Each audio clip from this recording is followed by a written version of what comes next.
بعد از پایان بازی منچستر سیتی و رئال مادرید خبری در فضای مجازی منتشر شد که هممون رو شوکه کرد.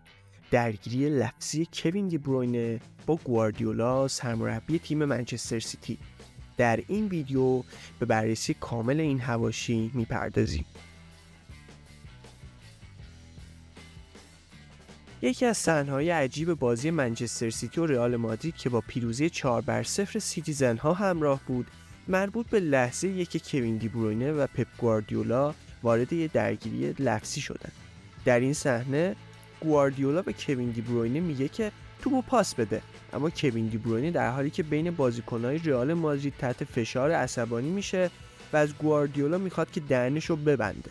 اون میگه که دهنتو ببند، خفه شو. اکنون پپ گواردیولا در واکنش به این درگیری لفظی با کوین دی بروینه گفته ما سر هم دیگه داد میزنیم و من اینو دوست دارم. گاهی اوقات توی بازی‌ها این قضیه پیش میاد.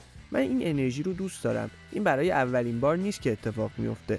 شما نمی‌بینید که ما چگونه بارها و بارها سر همدیگه در تمرینات داد میزنیم و این همون چیزیه که ما به اون نیاز داریم.